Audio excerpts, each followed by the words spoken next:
So guys मैं love story by Pradeep. हमारे channel है। आप लोग से यही निवेदन है कि आप लोग मेरे चैनल में नए हैं तो मेरे चैनल को सब्सक्राइब करें और ज़्यादा से ज़्यादा शेयर करें।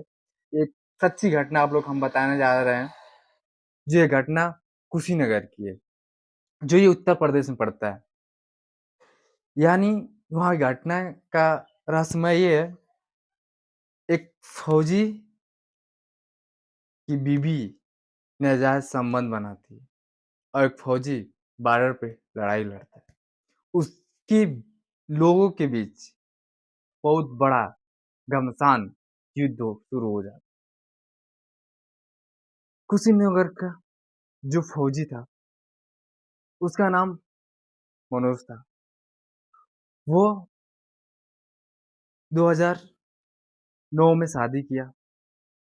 इसके बाद नतीजा ये निकलता है कि फौजी लोग कहाँ छुट्टियाँ मिलती है। 1 महीने, 2 महीने आते हैं, लोग घर पे रहते हैं, चले जाते हैं। इसके बाद बाद में नतीजा ये निकलता है कि मनोज की बीवी घर में रहती है। वो अपने फौजी पति से संतुष्ट नहीं थी, क्योंकि वो लालच किस्म की थी। उसको पैसों से प्यार था और हरामपना बहुत ज़्यादा करती थी। इसके बाद होता क्या है कि मनोज का एक मामा का लड़का था, वो गुड़ का धंधा करता था और पैसे देके मनोज अपने मामा के लड़के को पैसे देके धंधा बिज़नेस उसका सही तरीके से चलता था और जो प्रॉफ़िट होता था 50-50 कर लेते थे। एक दिन होता क्या है कि मनोज के मामा का लड़का घर आता है और मनोज की बीवी घर पे ही रहती है और मनोज के माँ-बाप। तो मनोज का मामा का लड़का कमरे में जाता है पैसे देने के लिए मनोज की बीवी को। तो वहाँ होता क्या है कि मनोज की बीवी की नीयत खराब हो जाती है और मनोज की मामा की लड़की से कहती है कि अगर आप मेरे साथ संबंध नहीं बनाए, हम आपके भैया से फ़ोन करके कह देंगे कि आपका भाई मेरे साथ गलत-गलत काम किया है और हमारे साथ बहुत गलत तरीकों से पेश आया है। मनोज का मामा का लड़का आश्चर्यचकित हो गया और पैसा वहीं रखा बेड पे। ये सुनते ही उस दिमाग में उसके गुज़रने का सही बाहर जाए मेरी बुआ हैं, मेरी फूफा हैं, अभी कह देगी मेरे भैया से कह देगी तो हमारा बदनामी होगा।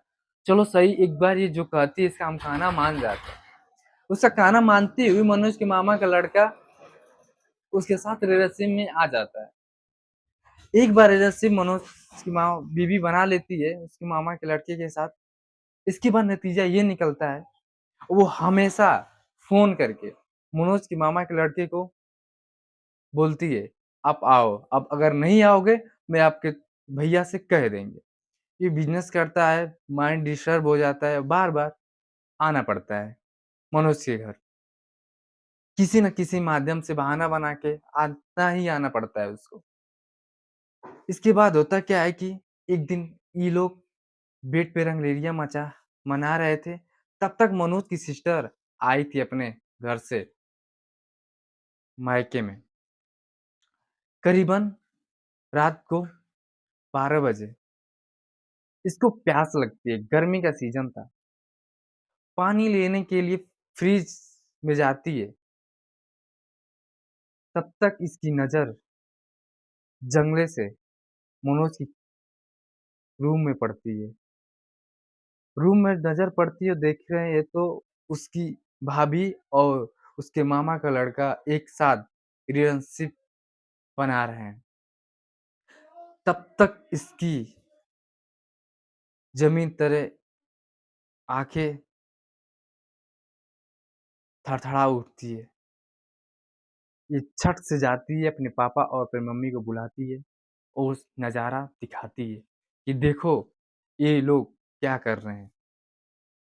उसी रात मनोज पकड़ा का मामा का लड़का पकड़ा जाता है और वो भी दोनों पकड़े जाते हैं। नतीजा ये निकलता है मनोज के मामा के लड़के से सारी बातें पूछी जाती है और मनोज इसको दोनों के तीनों लोग मिल के मारते हैं। तो मनोज के मामा का लड़का कहता है कि हम जो कहेंगे सही कहेंगे, हमारी गलती कुछ नहीं है। जो भी किए यही किए। हमारा हिम्मत नहीं है कि इसका हम बदन छू सके। जब-जब हम आते हैं, इसी की वजह से हम आते हैं, नहीं तो हम आते नहीं। सही बात है, अगर एक लड़की सच में अगर चाह देगी, किसी मर्द का हिम्मत नहीं कि उसका बदन टच कर सकती है। एक मर्द जब तक नहीं चाहेगा, एक लड़की मर्द का बदन छू सकती है। बट होता क्या है कि कुछ मजबूरियाँ होती है इंसान को कि उस हद तक ला गिराती है। जो होता है ब्लैकमेलिंग, वो लड़की उस लड़के को ब्लैकमेल नहीं की होती। मनोज का मामा का लड़का उस सिलसिले में नहीं ना फँसा।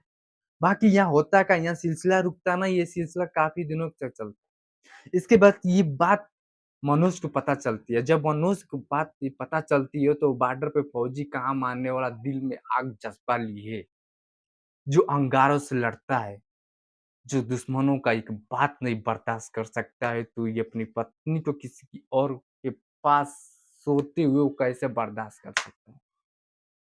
ये बात सुनता है मनोज फौरन छुट्टी लेता है, घर चला आता है। अपने मामा के लड़के को बुलाता है और इसको बुलाकर सामने से वार्तालाप करने लगता है।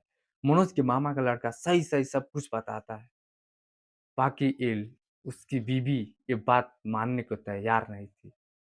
मनोज ऐसा कहते हुए अपने मामा के लड़के को भेज देता है। फिर अपनी बीवी के साथ समझा-बुझा के कहता है, "अब से जो हुआ सो हुआ, अब से सही से रहो।" फिर मनोज अपनी ड्यूटी पे चला जाता है। नतीजा ये निकलता है, एक दिन अपने सास-ससुर से झगड़ा करती है मनोज की बीवी और झगड़ा करके घर से निकल जाती है। वो जाती है प्लेटफ़ॉर्म ट्रेन की पटरी पे कट के मरने के लिए। कुछ गाँव वाले लोगों ने उन्हें पकड़ा और बुलाया। कहा कि ये गलत है, ये नहीं करना चाहिए, तुमको अगर ज़्यादा ही गुस्सा है तो अपने मायके चले। तब वो रिटर्न आती है घर पे।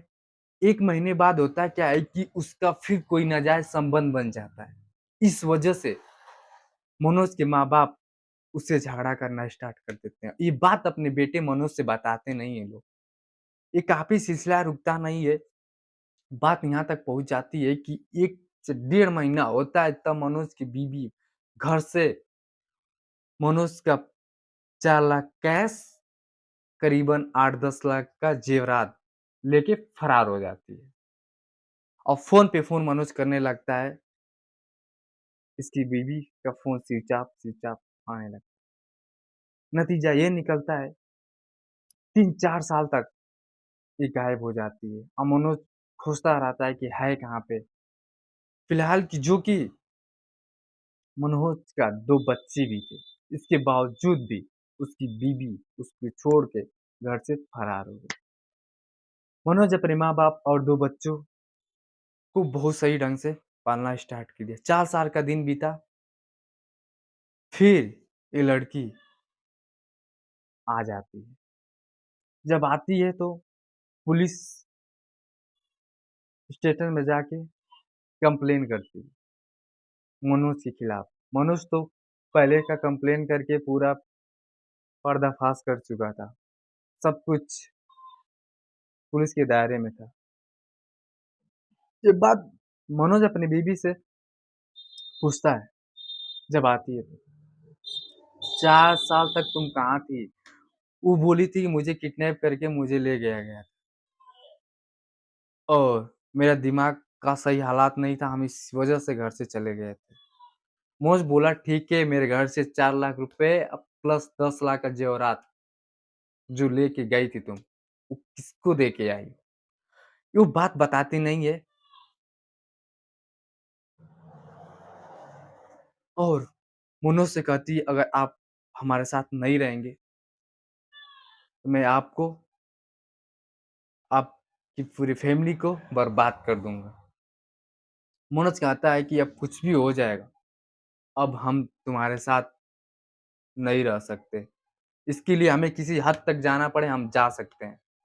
मामला ये निकल होता है कि वो लड़की कहती है कि मेरे 2 बच्चे हैं, मेरे 2 बच्चे को दे दो मैं लेके चला जा रहा हूँ। मनोज कहता है ये कभी नहीं हो सकता, तुम जाओ और मेरे बच्चे मेरे पास रहेंगे। तुमसे अब कोई मतलब नहीं है।